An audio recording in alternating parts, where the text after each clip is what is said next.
तभी गौरी रसोई से निकलती है। चेहरे पर तंज भरी मुस्कान थी। बूंद बूंद से ही तो सागर बनता है, आप क्या जाने। आप तो अपना घर छोड़कर यहाँ आ गई, अब जो है बस हम पर ही बोझ बनकर रह गई हैं। रजनी सन्न रह जाती है। उसे अपनी भाभी की ये बात बिल्कुल हजम नहीं होती। भाभी, ये मेरा भी घर है, आप तो ऐसे कह रही हो जैसे।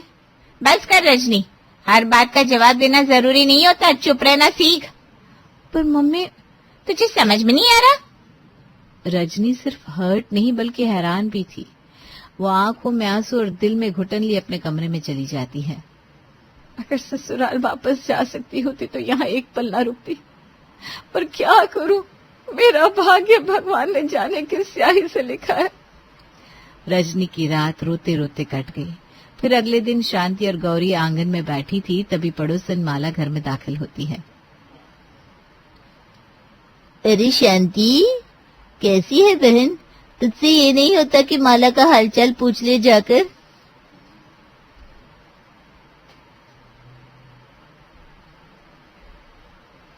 अरे माला, तू तो हमारी जान है, आ बैठ, तेरे बिना तो मोहल्ला सुना लगता है। अरे माला आंटी, आपके साथ चुगली सेशन के बिना मम्मी जी की शाम की चाय अधूरी रहती है। क्या बोली शैतान कहीं की? सारे कुछ नहीं। थोड़ी देर हल्की फुल्की बातों के बाद माला रजनी की ओर इशारा करती है, जो दूर बरामदे में बैठी थी। अरे ये रजनी है क्या? बड़ी शांति से बैठी है, क्या हुआ इसे? अब क्या बताऊं, कुछ दिन के लिए मायके आई है। मम्मी जी पूरी बात बताइए ना। दहेज में कार नहीं दी, इसलिए ससुराल में रोज ताने सुनती है, ऊपर से 2 साल में बच्चा भी नहीं हुआ। हाँ, ऐसा ही कुछ है, लेकिन ये कोई नई बात थोड़ी ना है, हमेशा से होता चला आ रहा है। पर आजकल की लड़कियां तो घर बाहर छोड़कर बैठने में एक्सपर्ट है। माला एक नंबर की चुगलखोर और दूसरों के मजे लेने वाली औरत थी। वो जोर जोर से हंसने लगती है। वाह वाह, क्या बात है, अब तो बहुएं मायके आकर ही टिकने लगी है, हद है। और तुम लोग तो जैसे अनाथालय चला रहे हो। अरे क्या बताएं बस। रजनी सब सुन रही थी, उसकी आंखें भर आई, दिल जैसे चूर चूर हो गया। माला ये सारी बात करके हंसते हुए चली जाती है और उसके बाद रजनी शांति से कहती है, माँ, आपने मेरी सारी बातें अपनी पड़ोसन को क्यों बता दी?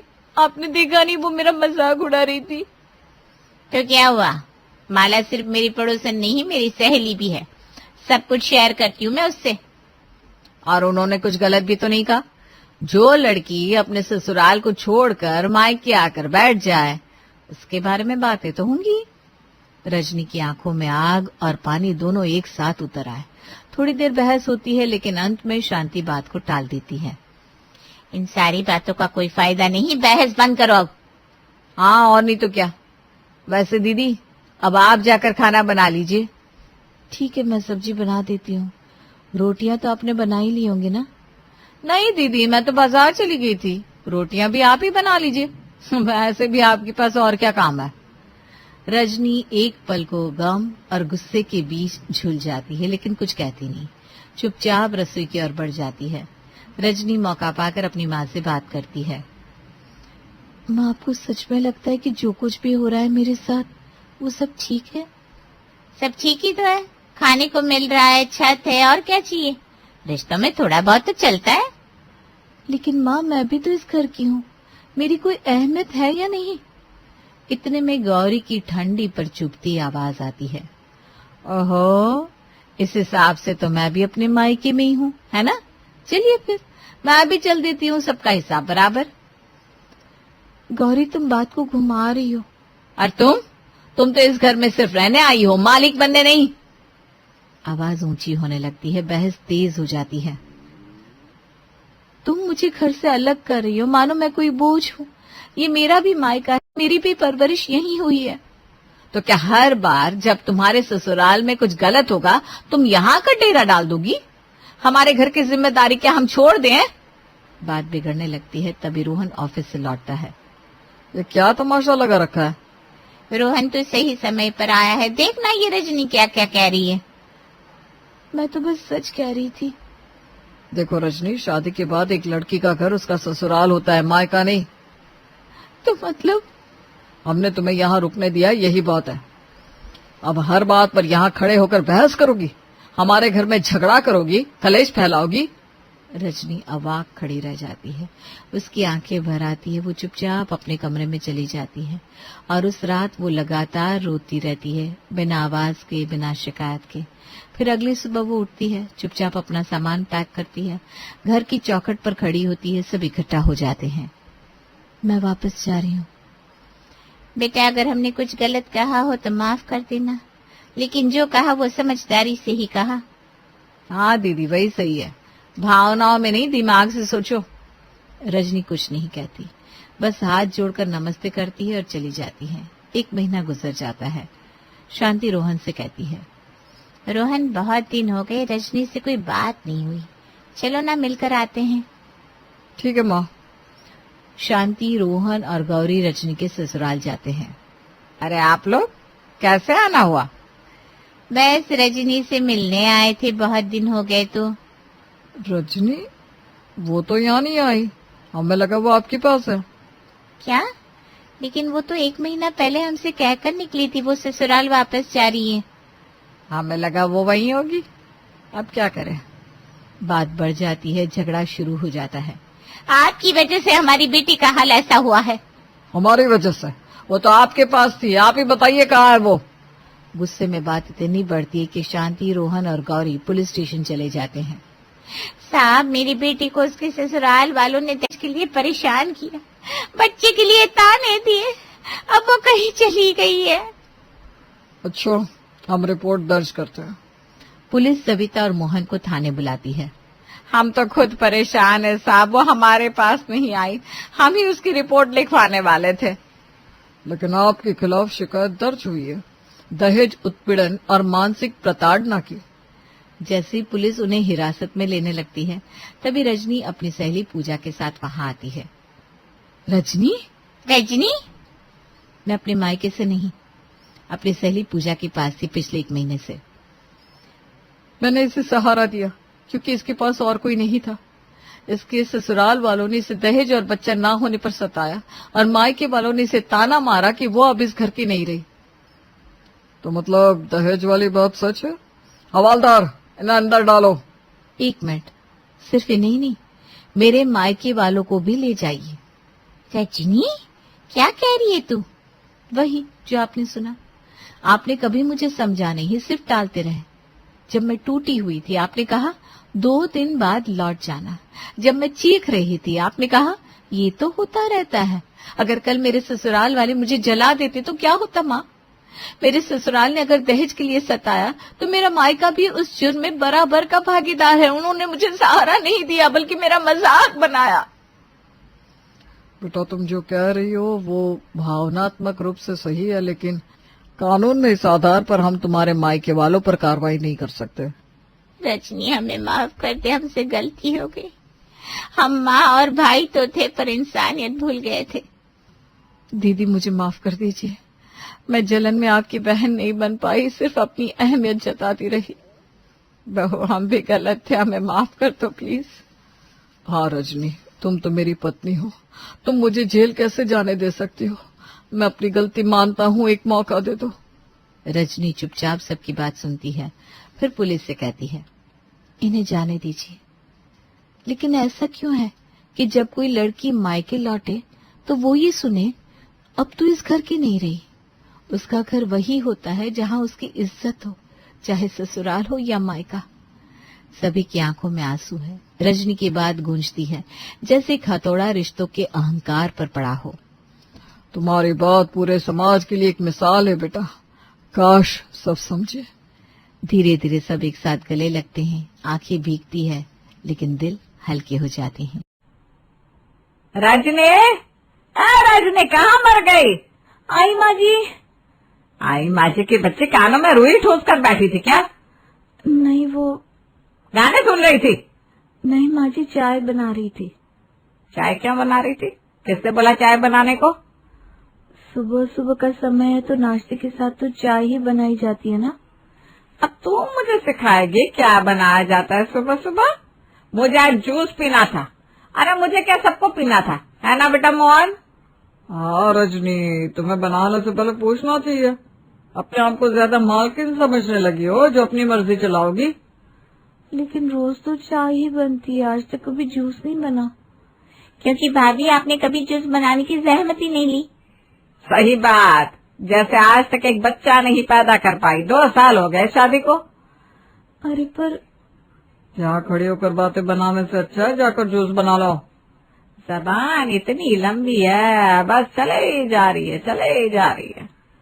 रजनी के ससुराल वाले उसे रोज इसी तरह मानसिक रूप से प्रताड़ित किया करते थे। उसकी सास उसे ताने देती ही थी, लेकिन सास के साथ साथ उसका पति मोहन और ननद प्रिया भी कम नहीं थे। और ये सब इसलिए क्योंकि वो दहेज में कार नहीं लाई थी और शादी के 2 साल बाद अभी तक उसका कोई बच्चा नहीं हुआ था। फिलहाल रजनी चुपचाप रसोई में जाकर जूस बनाती है और प्लेट में नाश्ता सजाकर ट्रे लेकर बाहर आती है। लीजिए माँ जी जूस।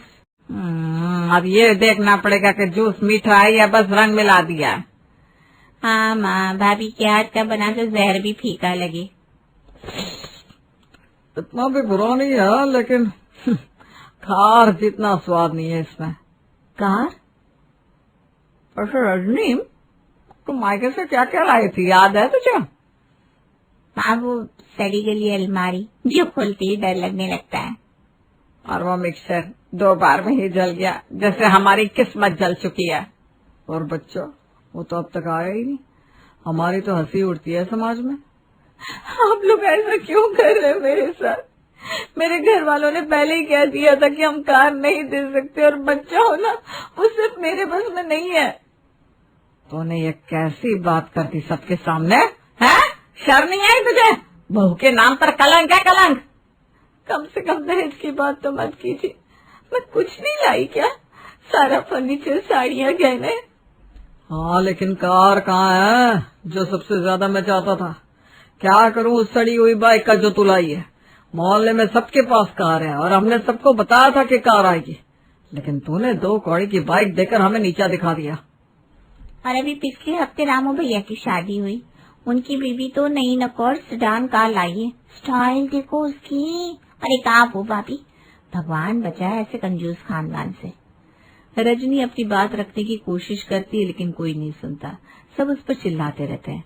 वो डर के मारे 2 कदम पीछे हटती है और बेहोश होकर जमीन पर गिर पड़ती है। सब थोड़ी देर चुप हो जाते हैं, फिर सविता नाक चढ़ाकर बोलती है, अब नाटक शुरू।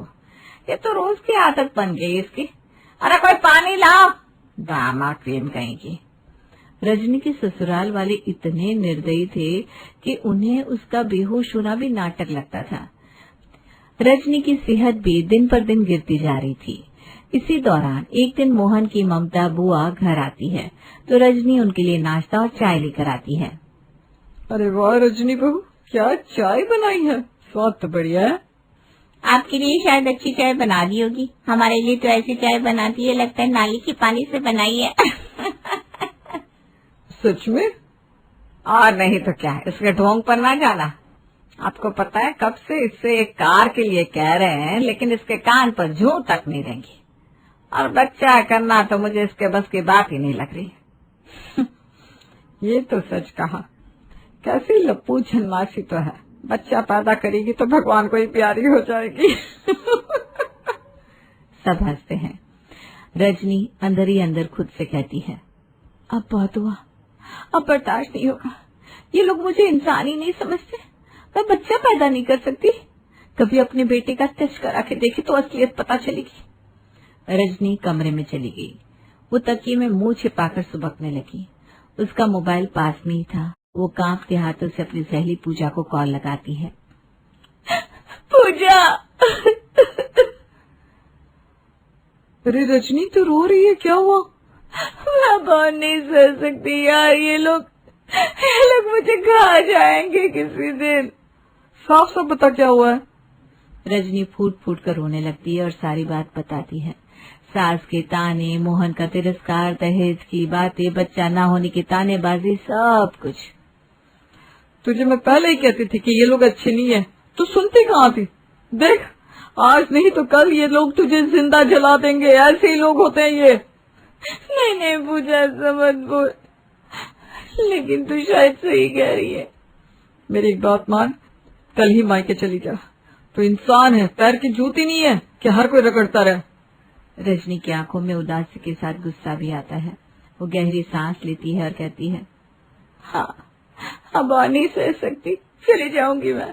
चली जा। अगली सुबह ड्राइंग रूम में रजनी धीरे धीरे हिम्मत जुटाते हुए कहती है, माँ जी, मोहन जी, मैं कुछ दिनों के लिए मायके जा रही हूँ। हाँ तो मैं क्या करूँ? मैं ऑफिस के लिए निकल रहा हूँ। अरे वाह, अब जाने से पहले पूछने की भी जरूरत नहीं रही। हाँ माँ, भाभी तो रानी लक्ष्मीबाई बन गई है, जब चाहे जाए जब चाहे लौटे। ठीक है, चली जा।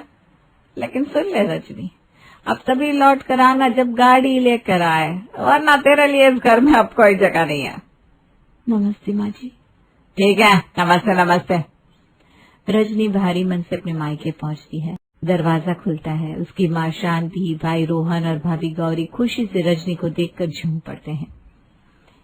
अरे मेरी बच्ची, तू तो अचानक आ गई, क्या सरप्राइज दिया है तूने?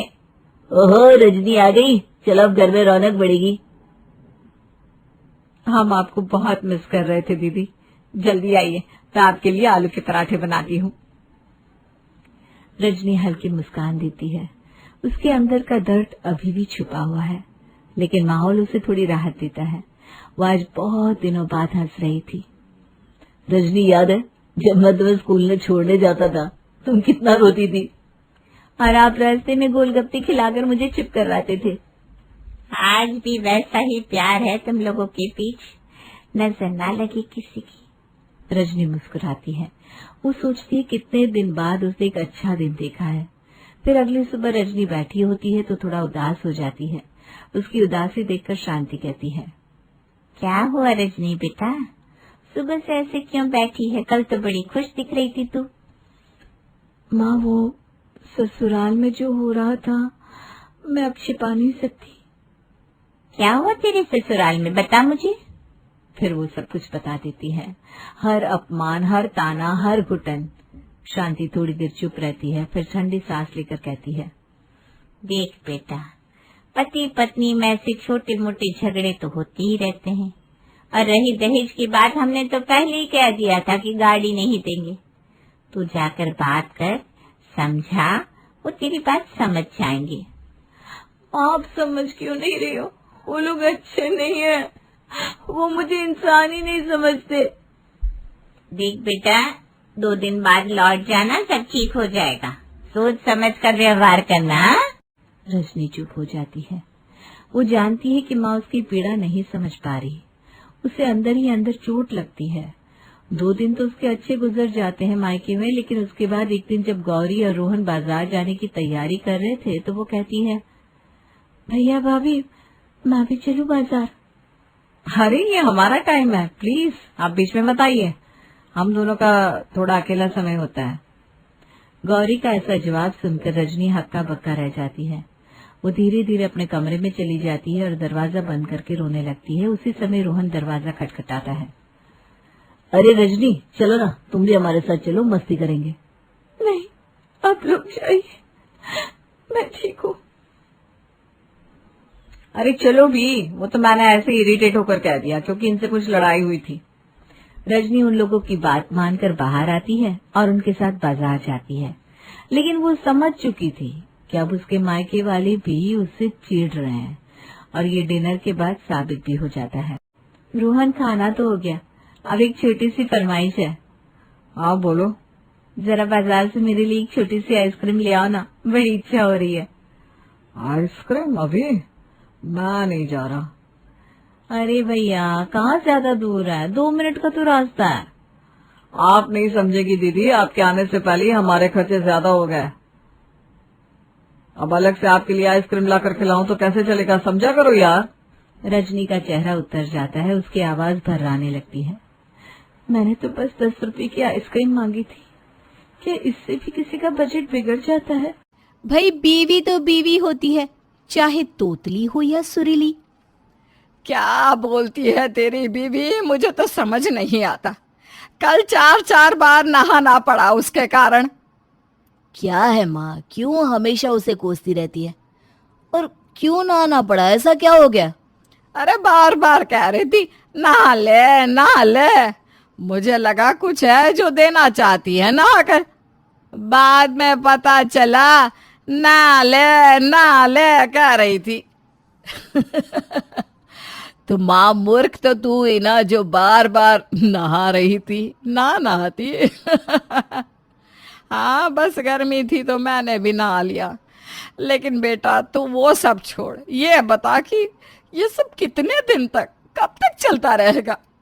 बेटा जो कि अपनी तोतली बीवी से हद से ज्यादा प्यार करता था।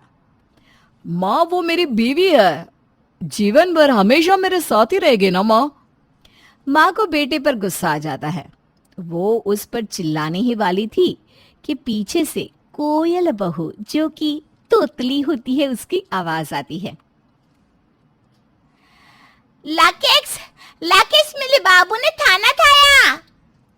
सास सर पर हाथ रख लेती है। हाय रे, लोग प्यार में तोतले होते हैं, मेरे घर में तो पूरा प्यार ही तोतला है।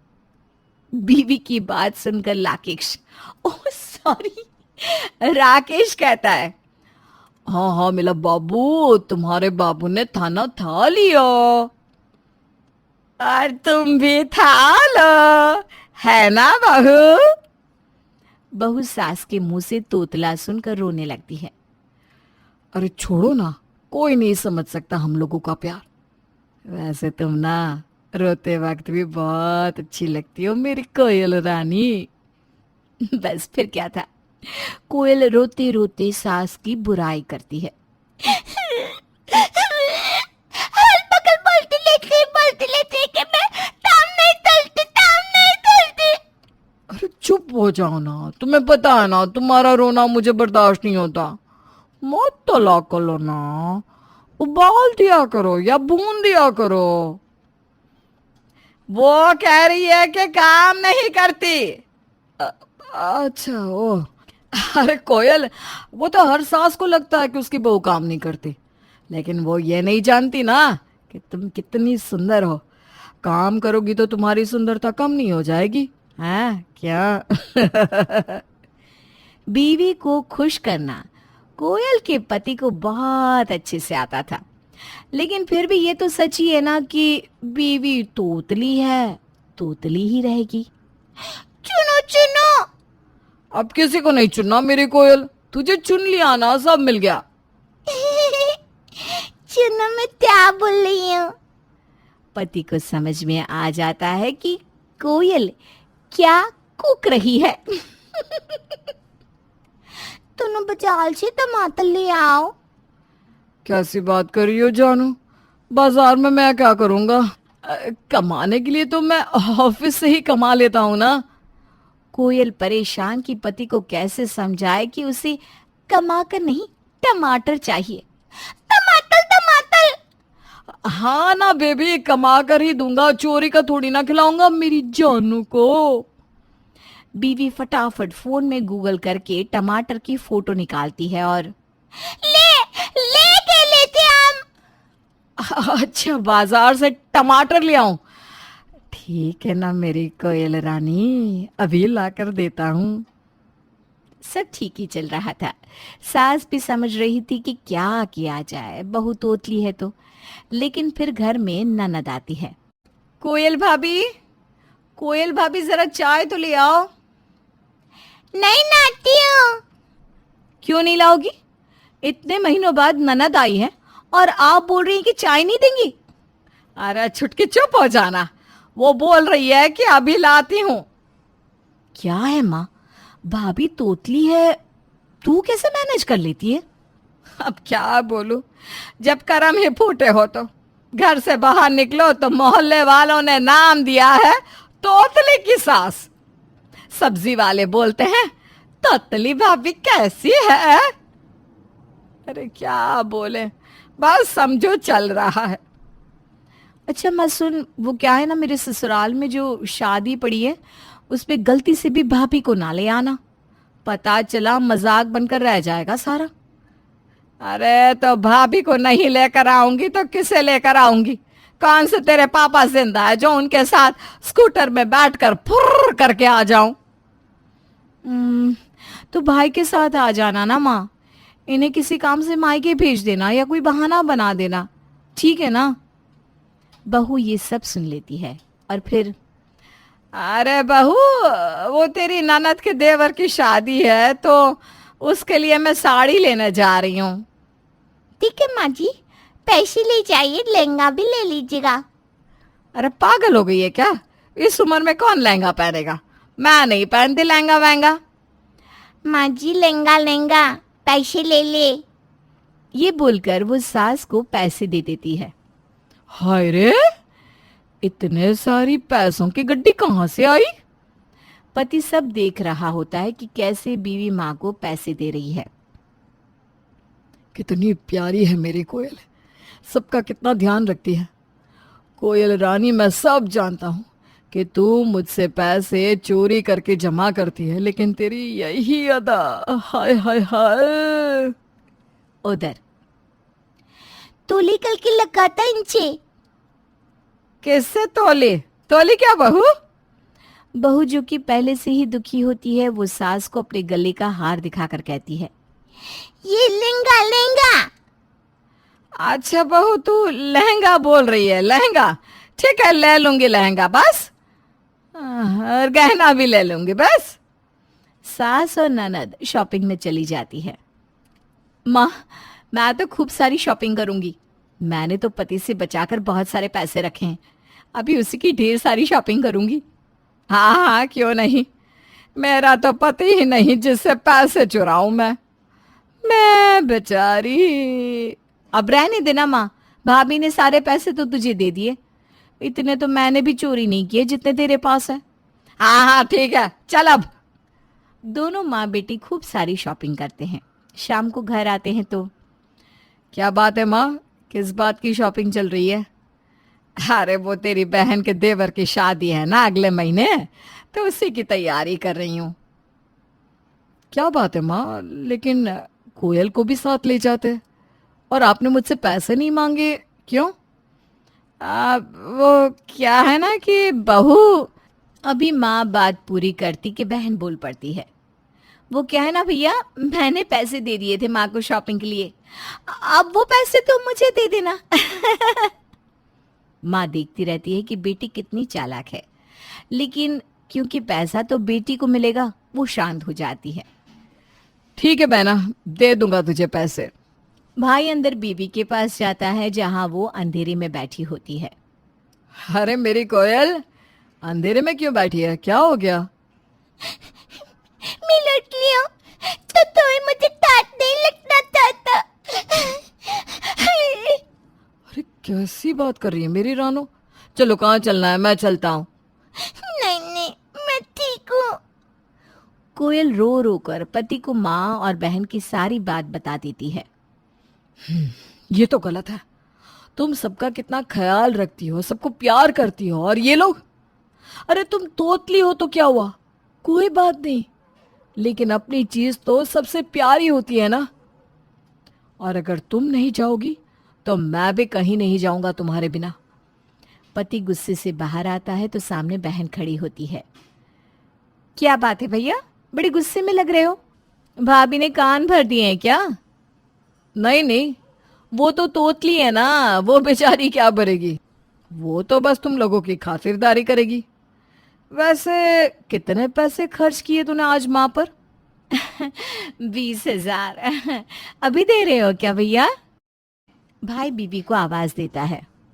कोयल, ओ कोयल, जरा बाहर आना। कोयल बाहर आती है। क्या हो गया? कुछ नहीं तोतली। कोयल को गुस्सा आ जाता है, पर वो सोच लेती है कि अब वो रोएगी नहीं। ननद हो, भाभी का मजाक उड़ाते हुए शर्म नहीं आती? क्या है, इस घर में अगर थोड़ा सा किसी के साथ मजाक कर लिया तो? अरे कोयल, इससे वो जो तुमने मुझसे चुरा कर 20,000 रखे थे ना, वो दे दो। क्या है ना, माँ ने जो शॉपिंग की है वो पैसे तो इसने दिए थे, अब वो वापस मांग रही है। हाय रे, बहन की तो हालत खराब कि अब क्या करे। कोयल अंदर जाती है और पति के हाथ में 20,000 रख देती है और सास की ओर देखती है।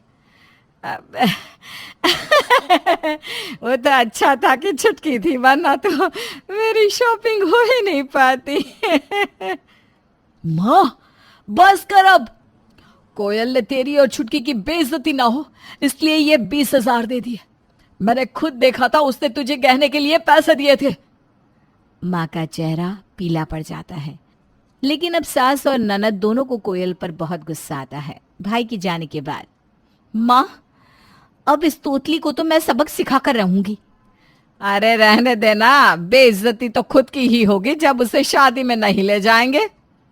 फिर एक रोज, बेटा तैयारी कर ले, शाम को शादी में जाना है। ठीक है माँ, मैं कोयल को बोल देता हूँ, खुद की भी साड़ी निकालेगी और मेरे लिए भी कोट पैंट सब निकाल कर रख देगी। कोयल कोयल। नहीं भाई, भाभी नहीं आएगी, वो क्या है ना, मेरे ससुराल वाले मेरा मजाक उड़ाएंगे। लेने दीजिए, आप चली जाइए, मैं कल पल ही लाऊंगी। लेकिन तुम मेरी बीवी हो, मैं तुम्हारे बिना कहीं नहीं जाऊंगा। और हम इस तोतली को लेकर कहीं नहीं जाएंगे। कोयल रोती हुई कमरे में चली जाती है। माँ बेटे को कसम देती है और उसे माँ के साथ कोयल के बिना ही शादी में जाना पड़ता है। अरे ये क्या बात है, बहू कहाँ है? पति कुछ कहता है उसके पहले। अब वो क्या है ना, मायके गई है। अब आजकल की बहुओं को तो मायके के आगे कुछ दिखता ही नहीं। भैया कितने प्यारे लग रहे हो, आओ मैं तुम्हें अपने रिश्तेदारों से मिलवाती हूँ। बहू भाई को अपने मामा ससुर के पास ले जाती है। अरे भाई बहू, तुम्हारा भाई तो बहुत हैंडसम है, पहली बार बात कर रहा हूँ इससे। कैसे हो नौजवान? आता हूँ अंकल दी, आप सुनाओ। दिखने में हीरा और मुंह खोला तो तोतला। हाय रे, भाई को तोतला बोलता देखकर बहन हैरान। वो भाई को अकेले में ले जाकर कहती है, अरे भाई क्या हो गया है, ऐसे क्यों बोल रहे हो? तो अब क्या तुम मुझे भी छोड़ दोगी, मैं तोतला हो गया तो? नहीं भाई, कभी नहीं, तू तो मेरा भाई है, मुझे माफ कर दे भाई, मैं कभी आगे से भाभी के साथ ऐसा व्यवहार नहीं करूंगी। हाँ, मैं भी समझ गई कि मेरी बहू जैसी भी है मेरी है, हमें माफ कर दे बेटा। अरे बहू एक बात बताओ, क्या ऐसे डिनर बनता था तुम्हारे मायके में? हाँ माँ जी, मेरे मायके में तो ऐसे ही डिनर बनता था। क्यों, क्या हुआ? मेरे बनाए हुए डिनर में कुछ प्रॉब्लम है क्या? नमक मिर्च सब बराबर है ना?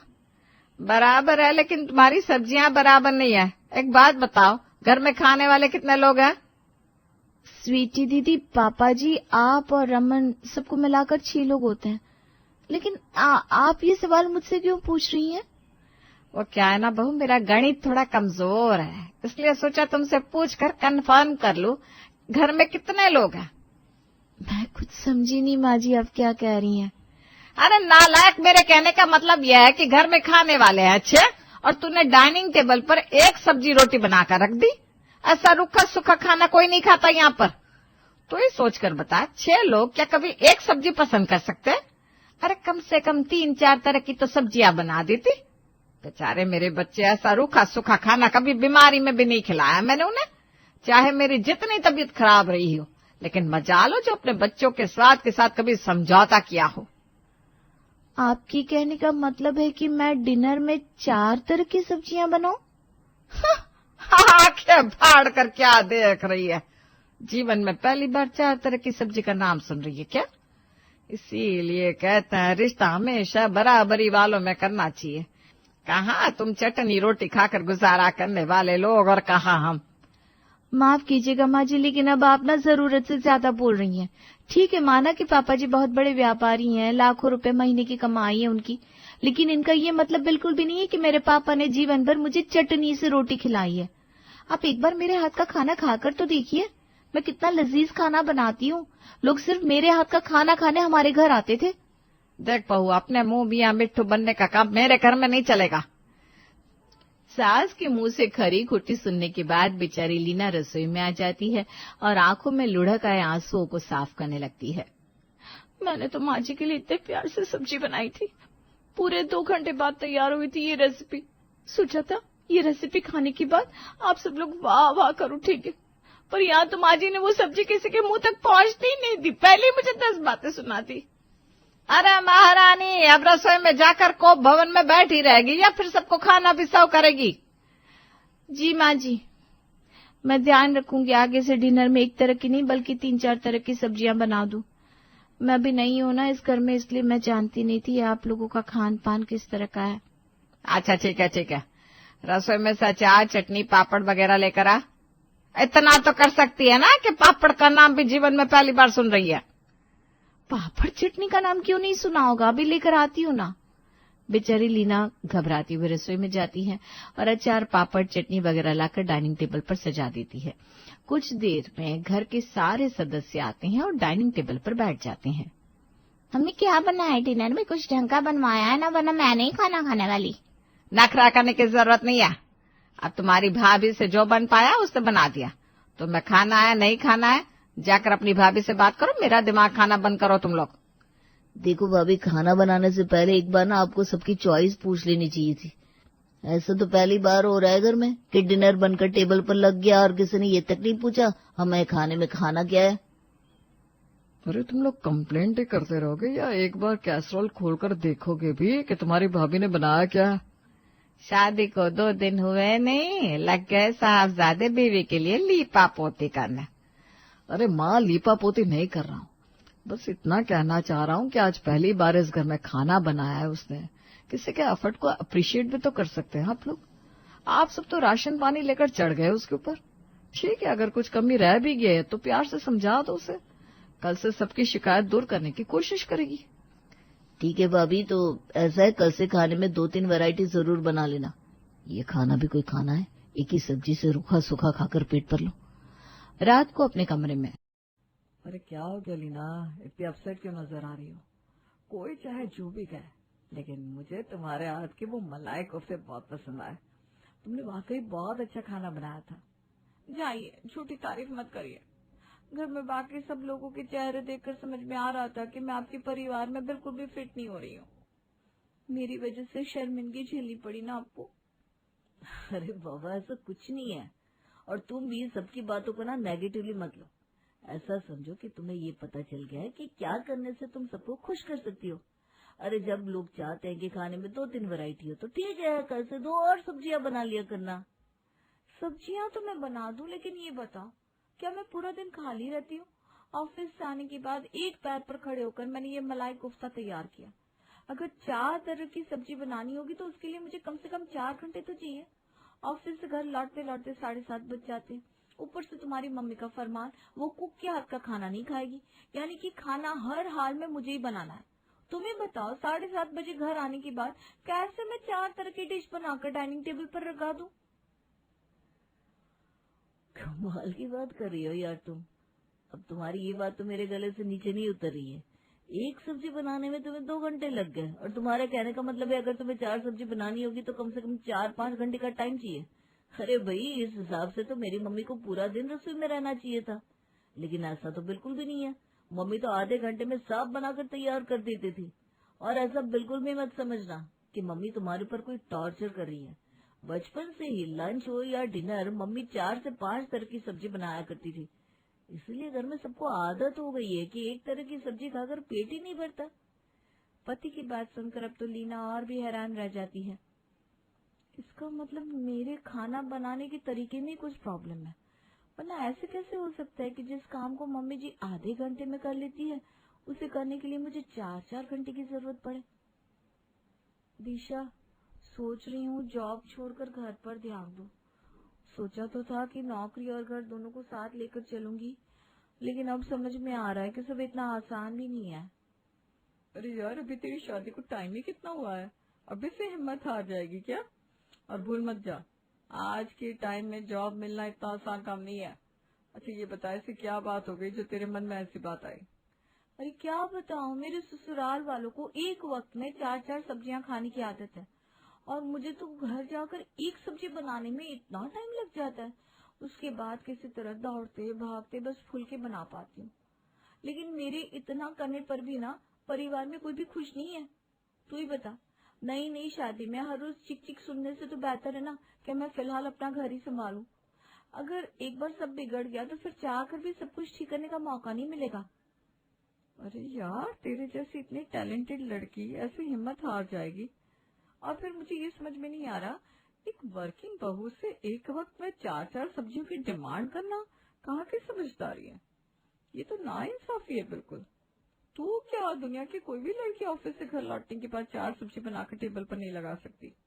यही तो बात है ना यार, रमन की माँ की जिद थी खाना बहू बनाए, इसके लिए मैं दोनों वक्त के खाने के लिए तैयार हो गई। लेकिन अब सुबह 5 बजे उठकर भी 4-5 सब्जियां तैयार करके ऑफिस आना तो इम्पॉसिबल लग रहा है।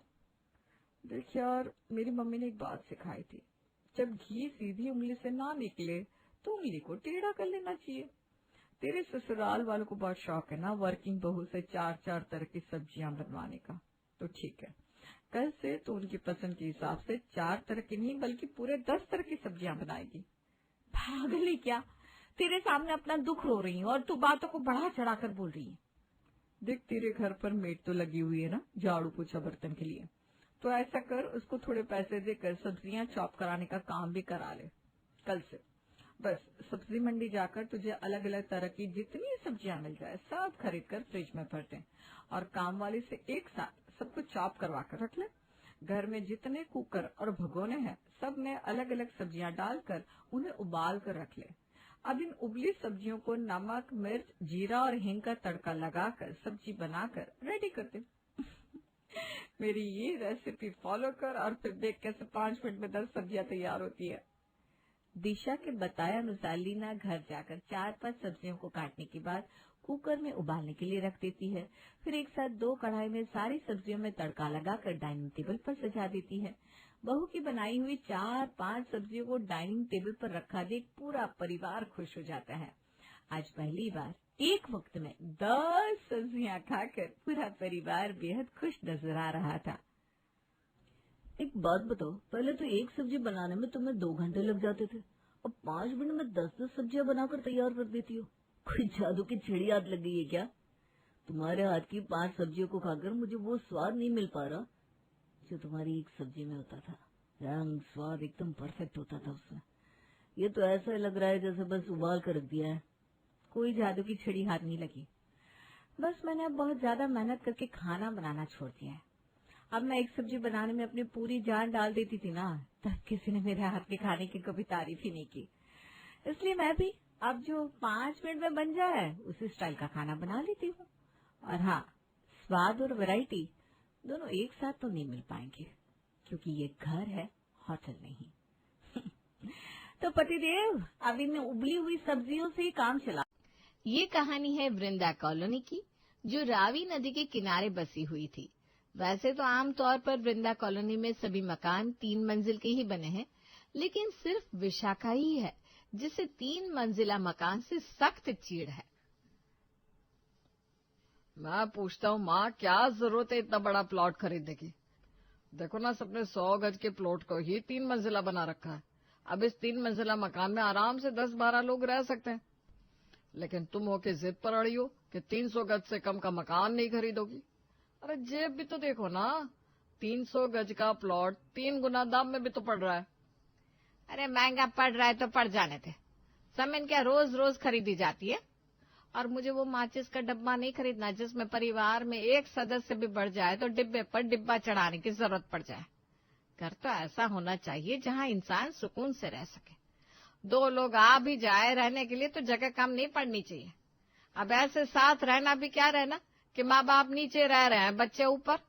कोई मेहमान आ जाए तो उसको खाना नीचे खिलाओ, सुलाने के लिए ऊपर भेजो। अरे बेटा, जो मजा मिलजुल कर रहने में है वो इन 3 मंजिल डिब्बों में रहने में नहीं है। माँ, अपनी सोच में बदलाव लाओ और जमाने के हिसाब से ना इंसान को बदलना भी पड़ता है। आपका जमाना और था, अब जमाना और है। और तुम्हें 100 गज का मकान भी छोटा लग रहा है। शहरों में देखो, लोग अपार्टमेंट में रहते हैं, नीचे का फ्लोर किसी और का, ऊपर का फ्लोर किसी और का। वो लोग गुजारा नहीं कर रहा है क्या? और आपकी जानकारी के लिए बता दूं, अरबपति करोड़पति लोग भी आजकल अपने मकान को बेचकर लग्जरी फ्लैट खरीद रहे हैं।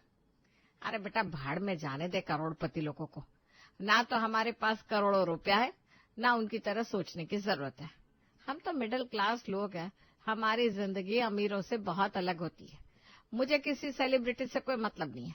मैंने कह दिया मतलब कह दिया, मकान बस 1 मंजिल का ही बनेगा, इसलिए तो बड़े प्लॉट की ही बात चला। माँ की जिद को देखते हुए बड़े बेटे आलोक के पास अब और कोई चारा नहीं बचा था, इसलिए वो अपनी सारी सेविंग झोंक कर 250 गज का प्लॉट खरीद लेता है और फिर माँ के कहे अनुसार 1 मंजिला बनवाने के बाद सभी लोग उसमें खुशी खुशी रहने लगते हैं।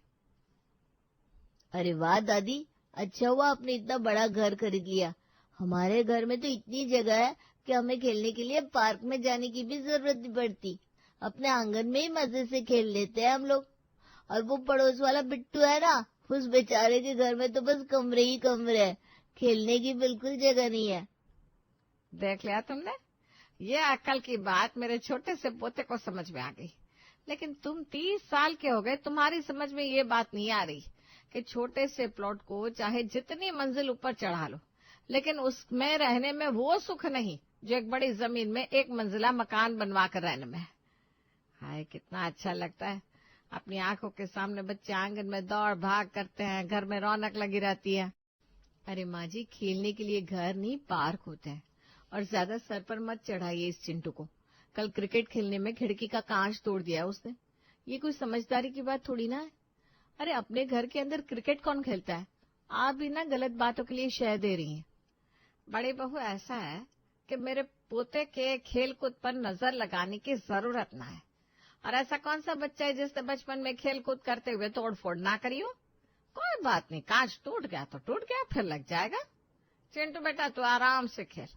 अरे बच्चे शैतानी नहीं करेंगे तो क्या हम करेंगे बुढ़ापे में? रहने दो ना भाभी, आपको तो पता है माँ जी अपने आगे किसी की नहीं चलने देती। उन्हें करना तो कुछ होता नहीं, बस बैठे बैठे बातें बनानी है।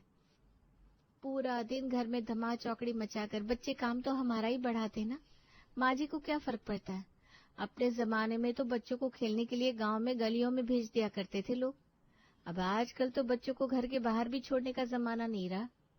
मैं भी तो यही कह रही हूँ छोटी, पूरा दिन माँ जी बैठकर करती क्या है? बच्चों को थोड़ी देर के लिए पार्क में ले जाए तो थोड़ी देर घर में भी शांति रहेगी, और ये रोज रोज की टूट फूट और नुकसान भी नहीं होगा। सरकार ने इतने बड़े बड़े पार्क आखिर बनाए किस लिए है? जाने दो ना भाभी, अपना खून जलाने से आखिर फायदा क्या है? हमारे सोचने से तो वैसे भी कुछ नहीं होने वाला। अरे छोटी बहू, ये पड़ोस वाली मनोरमा क्या करने आई थी? माँ जी, उनकी यहाँ कीर्तन है ना, उसी में बुलाने के लिए आई थी। उन्होंने 3री मंजिल बनाई है, उसी का मुहूर्त कर रहे हैं। अच्छा, चले जाना तुम दोनों, मेरा तो आराम करने का समय हो रहा है। घर के काम तो दिन भर हम लोग करते हैं, कायदे से तो दोपहर में हमें आराम करना चाहिए।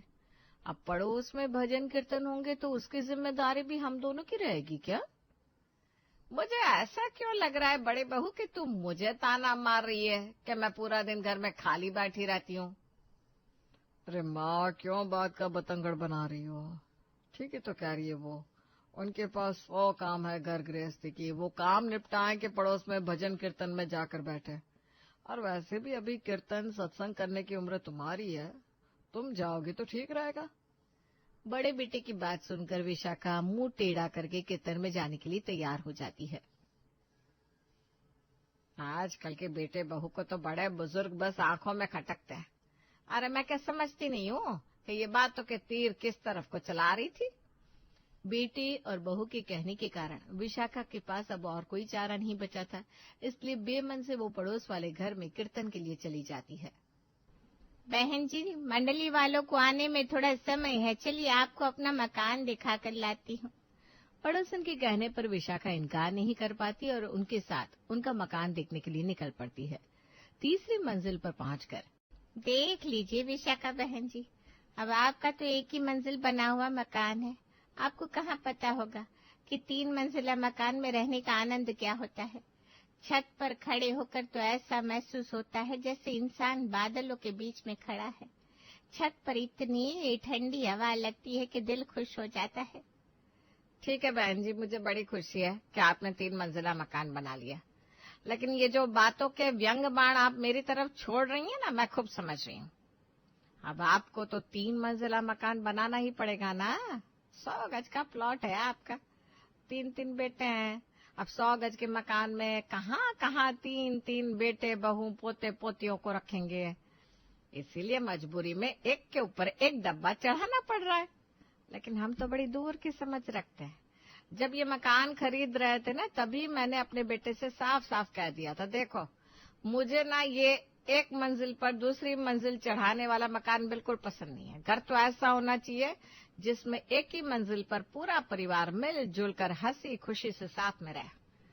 अब आप हमारे घर को ही देख लो, आपके 3 मंजिला मकान में इतने कमरे नहीं होंगे जितने मेरे 1 मंजिला मकान में है।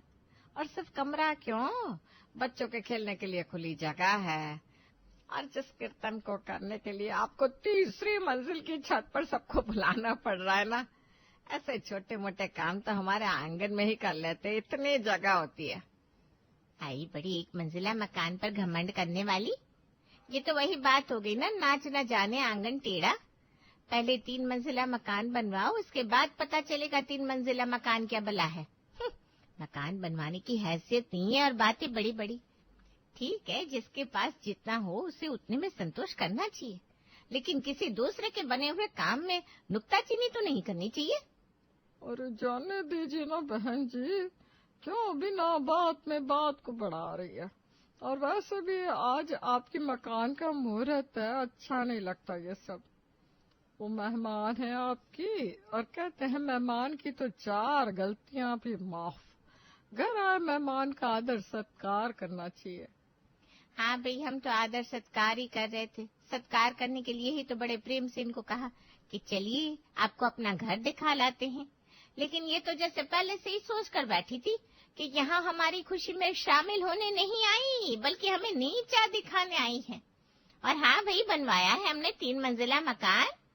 हर किसी की हैसियत नहीं होती 3 मंजिला मकान बनवाने की। बधाई देने से तो गई, कमियां निकाल रही है। आप ये बताइए बहन जी, मेहमान है तो क्या सर पर बिठाएंगे? अरे तुम्हारे सर पर तो क्या, तुम्हारे घर में भी बैठने की मेरी कोई इच्छा नहीं है। मैं तो आना भी नहीं चाहती थी, वो तो मेरी दोनों बहुओं ने जिद की तो मुझे मजबूरी में आना पड़ा। विशाखा बहन, अब बात को खत्म भी कर दो। वैसे एक बात कहूँ, बुरा मत मानिएगा। आप शुभ काम में शामिल होने के लिए आई थी।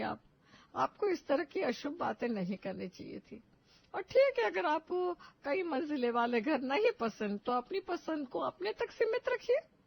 आपके अलावा पूरी कॉलोनी में सबके घर 2 या 3 मंजिल बने हुए हैं। इस हिसाब से तो बाकी सब मूर्ख हुए, एक आप ही समझदार हैं। ये तो पूरा मोहल्ला ही सर फिरो का है। मुझे तुम्हारे किसी भी कार्य में शामिल होने का कोई शौक नहीं है। विशाखा ने मोहल्ले भर की औरतों के साथ मुंह जोरी करके माहौल खराब कर दिया था। अरे माँ जी, मैं ये क्या सुन रही हूँ?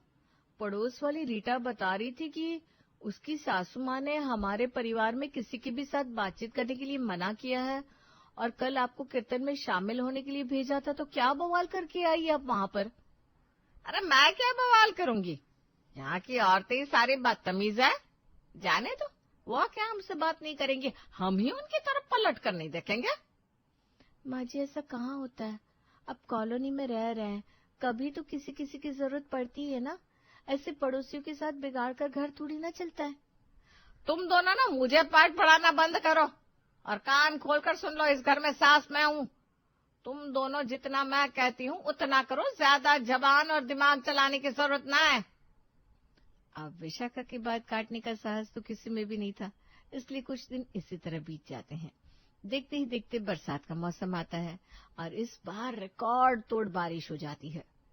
अरे बेटा, पिछले 7 दिनों से लगातार बारिश हो रही है। न्यूज वाले कह रहे हैं कि पड़ोस के राज्य से नदी में पानी छोड़ने वाले, जिसकी वजह से रावी में बाढ़ आने वाली है। अरे भगवान, मुझे तो अब डर सा लग रहा है। अरे माँ जी, आप क्यों चिंता कर रही हैं? पीछे से पानी छोड़ेंगे, 3 से 4 दिन में वो पानी अपने रास्ते निकल जाता है। और वैसे भी हम लोग तो नदी के रास्ते से दूसरी तरफ है ना। पिछले 60-70 साल में इस रास्ते पर कभी पानी आया ही नहीं है। आप क्यों चिंता कर रही हैं? नदी में बाढ़ आ भी जाएगी तो हमारे घर तक पानी नहीं पहुंचने वाला। भगवान करे जैसा तू कह रही है वैसा ही हो। मेरी तो रातों की नींद उड़ गई है।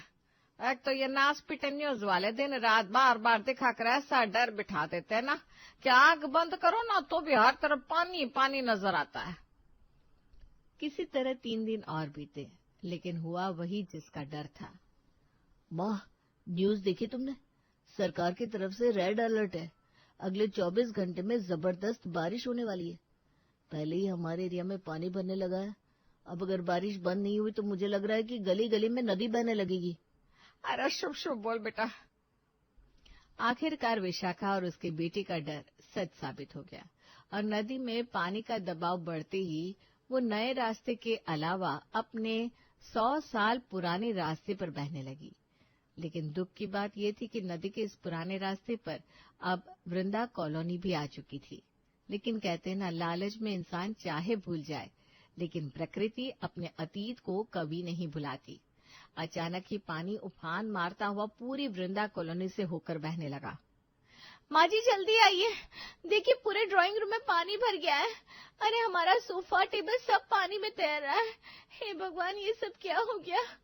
बस इसी दिन के डर से तो मेरी रातों की नींद उड़ी पड़ी थी। चिंता मत करो माँ, जो निचले इलाके होते हैं ना, ज्यादा बारिश होने पर वहां पर पानी आ ही जाता है। लेकिन पीछे वाले कमरों में कोई डर नहीं है। चलो अंदर आ जाओ सब। सच बात तो ये थी, जब से बाढ़ का पानी उनके हॉल में घुसा था, डर के मारे सबके दिलों की धड़कनें बढ़ी हुई थी। रात होते होते पानी का स्तर तेजी से बढ़ने लगा, जिसे देखकर दोनों बहू के हाथ पैर फूलने लगे। अरे माँ जी, सामान का मोह छोड़िए, अपनी जान बचाइए। सब लोग जल्दी जल्दी छत पर चलिए। नीचे रहेंगे ना तो सामान की तरह हम भी यहीं बेजान तैरते मिलेंगे। घबराकर सभी लोग छत पर पहुंच जाते हैं। अच्छा हुआ बड़ी बहू, तूने छत पर आने का आइडिया दे दिया। अब आज रात तो छत पर ही सोकर बिता लो, कल की कल देख लेंगे। देख रही हो माँ, एक हमारे अलावा बाकी पूरी कॉलोनी में सब लोग चैन से सो रहे हैं और हम आधी रात को छत पर चौकीदारी कर रहे हैं। और ये सब तुम्हारी जिद की वजह से हुआ। अच्छा, मैंने किया सब? अरे नालायको, तुम्हारे बाबूजी की सारी जीवन की कमाई लगी है इस मकान में और तुम कह रहे हो कि मेरी वजह से ये सब हो रहा है।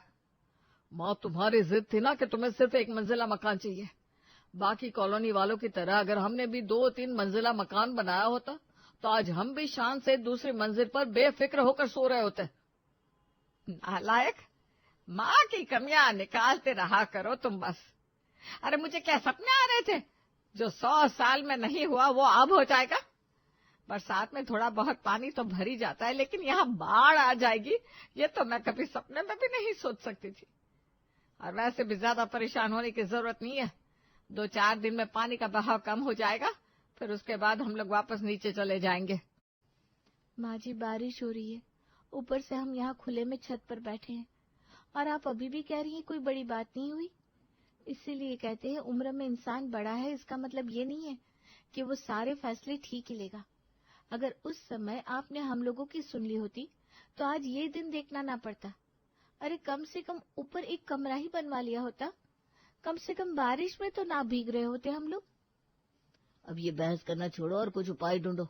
मैं नीचे जाकर कुछ खाने पीने का सामान, गैस का चूल्हा और कोई बड़ी सी पन्नी वगैरह लेकर आता हूँ, ताकि रात तो किसी तरह बीत जाए।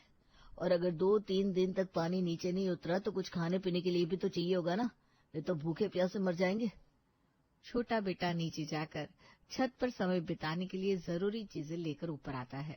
किसी तरह बड़ी सी पन्नी बांधकर पूरा परिवार उसके नीचे रात बिता लेता है। अगले दिन सुबह, माँ जी देखिए ना, पड़ोस वाली आंटी के यहाँ सब लोग बड़े आराम से 3री मंजिल पर रह रहे हैं। अगर आपने उनसे झगड़ा नहीं किया होता ना तो कम से कम आज हम उनसे मदद तो मांग सकते थे, लेकिन आपके गुस्से और अहंकार ने हमें कहीं का नहीं छोड़ा। अब हम तो किसी से मदद मांगने के लायक भी नहीं है। अरे हाँ भाई, समझ गई मैं, सारी मुसीबत की जड़ मैं ही हूँ। कहो तो इस बाढ़ के पानी में कूद जाऊं? है ना, रहूंगी मैं ना, तुम्हारी जिंदगी में आगे कोई मुसीबत आएगी। जिसको देखो मुझे कोसने में लगा हुआ है। रहने दे छोटी, माँ जी से कुछ भी कहने का फायदा नहीं है।